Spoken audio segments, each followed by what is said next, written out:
अवधूत चिंतन श्री गुरुदेव दत्त. अवधूत चिंतन पुष्प 50. गुरुर्ब्रह्मा गुरुर्विष्णू गुरुर्देव महेश्वर गुरुः साक्षात् परब्रह्म तस्मै श्री गुरवे नमः. सद्गुरूंचे मार्गदर्शन नीट लक्षात ठेवा. सत्य सांगण्यासाठी कोणाच्या शब्दाची गरज नसते. नदीला वाहण्यासाठी कुठल्या रस्त्याची गरज नसते. जे आपल्या हिमतीच्या जोरावर जीवन जगतात त्यांना ध्येयाकडे पोचवण्यासाठी कुठल्याही रथाची गरज नसते. हे कलियुगाचं पर्व आहे आणि प्रत्येकाला इथं गर्व आहे. मी आहे तरच सर्व आहे, नाहीतर सर्व व्यर्थ आहे. आदर करा सर्वांचा, हाच खरा मानव धर्म आहे. प्रेमाने जोडलेली 4 माणसं व त्यासाठी लागणारे 2 गोड शब्द हे वैभव ज्याच्या जवळ आहे तोच या जगातला खरा श्रीमंत आहे. आयुष्य पूर्ण शून्य झाले तरी हार मानू नका, कारण त्या शून्याच्या समोर आपल्याला किती आकडे लिहायचे ती ताकद तुमच्या हातात आहे. क्षणाक्षणाला स्वामी नाम ओठावर आले म्हणजे स्वामी कृपा आहे. इतरांचे दुःख माझे वाटणे म्हणजे स्वामी कृपा आहे. संकटाचा डोंगर समोर उभा असताना आपण शांत असणं म्हणजे सुद्धा स्वामी कृपाच आहे. पावसाच्या थेंबाने धरती सुगंधी होते आणि सुखावते.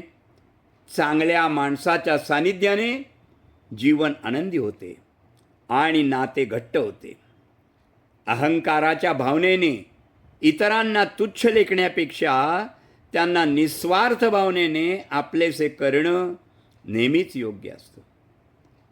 उदार मन असणारे लोक कुठलाही भेदभाव न बाळगता सगळ्यांना समान वागणूक देतात. ज्यांच्या हृदयात खरं प्रेम आणि करुणा असते ते प्रत्येकाच्या जीवनात स्नेहाचा वर्षाव करतात. भक्त, भगवंत, नाम हे तिन्ही एकरूपच आहेत. जिथे नाम आहे तिथे भक्त आहे आणि तिथेच भगवंत आहे. म्हणून नाम सर्वात श्रेष्ठ आहे. वाईट परिस्थिती, कठीण काळ हाच माणसाचा सर्वात मोठा गुरु असतो.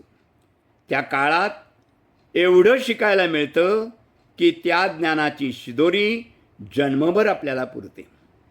खिशात किती आहे हे महत्त्वाचं नाही, आपण खुशीत आहे हे महत्त्वाचं आहे. व मोजता येणारी ती न मोजता येणारी श्रीमंती आहे. सोने खराब झाले तरी त्यांचे लोखंड कधीच होत नाही.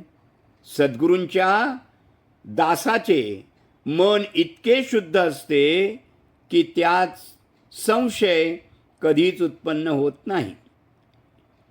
नको होऊ देऊ कधी मला अहंकाराचा भास, अजन्म राहीन म्हणतो मी तुझाच दास.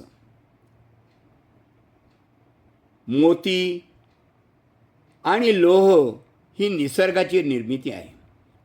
मोती गळ्यात विराजमान होतात आणि लोहाला अग्नीत जावं लागतं. हेच निसर्गाचे हेतुपुरस्सर घडवणं आहे. आपलं जगणं अशाच घडणावळीत असेल तर ते आनंदाने स्वीकारावं. आयुष्यात प्रत्येक ठिकाणी व्यवहार पाळायचा नसतो, त्यानं आयुष्य कोरडं होतं. काही ठिकाणी ऋणानुबंध जपायचे असतात, कारण ऋणानुबंध जपल्यामुळे चांगले संस्कार निर्माण होतात, मनाला समाधान मिळतं आणि जीवन समृद्ध होतं. प्रतिष्ठा आणि धनाशी जोडलेली माणसं नेहमी तुमच्या पुढ्यात उभी राहतील, पण जी माणसे तुमची वाणी आणि विचार आणि आचरणाशी जोडलेली असतील ती सदैव तुमच्या पाठीशी राहतील, हे नक्की लक्षात ठेवा. सुख आणि दुःख आपल्या कर्मानुसार मिळतं. याचा गरीब आणि श्रीमंतांची काहीही संबंध नाही.